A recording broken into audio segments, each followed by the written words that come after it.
Joining me now, Summer Glau, everybody. How are you, Summer? Great. How are you? I'm doing all right. I'm doing much better now, thank you. Yeah, oddly enough. Your character on the Cape, do you think this will spark a sort of new trend of crime-fighting bloggers out there? Because I hope so. It's working for me so far. Yeah, you're sort of like you're sort of like WikiLeaks in a dress, right? Your character, you disseminate all the info that everybody's afraid to talk about or doesn't get. Yeah, well, she has to keep her identity hidden, and this is the way that she has found for herself to fight back. Maybe not the best idea to fire questions at the dude you're trying to stay hidden from, 10 feet away from him. Does your character know that that's probably unsafe? Mask. That's true. You did have a mask on. That's how we do it. Very concealing. Your character Orwell is this sort of this big mystery, even in the show. Do you know your character's backstory and what's going on at all?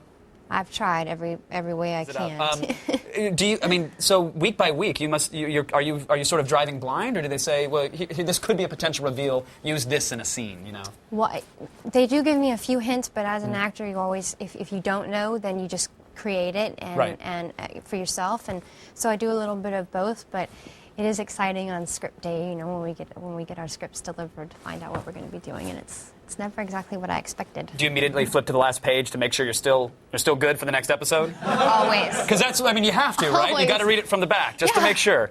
Now, fans of Firefly are called they were the Browncoats, right? And exactly. Now the Cape. Do you guys are there capers out there? Are there cape worms? Are they handy capable, or is there anything? I mean, has there been a term for them? Capers. I like capers. Capers is good, right? Yeah, like they're and throwing delicious. capers. That's very true. Yeah, that's a good idea. But there's no sort of nickname yet, is there? No. I think we've just found a new contest. I think we have to crowdsource and Twitter source, so that way no one will ever be happy with it, especially if they decided it. That's how the internet works. Because you're not on Twitter or anything like that. Do you have any idea of like the fans and the level of nerddom? Because I know you go to the Comic-Cons and the Dragon Cons of the world, right? Yes, I love going. I love going and saying thank you in person. And then you gotta love leaving right after, right? Like a quick hello. Because I've seen you're a phenomenon when you sweep in there. I've seen the lines form. Really? Oh yeah, I've heard. You've posed with half of them. Thank you. You've shaken many a sweaty hand. I know it. I know you have. I have. My hands are sweaty too. I get really nervous. Because of the fans? I would too if I was looking out at the sea of those guys. Yeah, because you want people to you want to be what people hope you are. Right. And expect, you know. Like a crime-fighting blogger, or because they built you up? Because exactly, you've tackled every sort of like kind of hot or empowered nerd role that has come out there. Are you seeking those out, or? Exactly. Really? I'm really.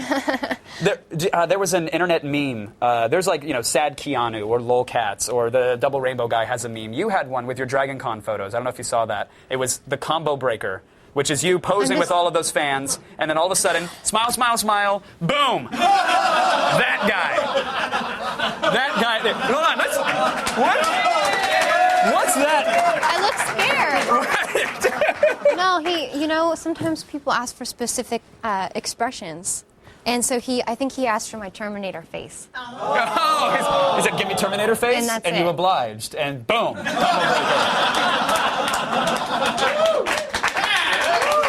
that's nice of you to give for the fans. Like, do they ever request like a blue steel, or give me a half wink and a nod and a drool or something like that? Do you have There's very few times that I have to say, oh, I don't do that one. Right.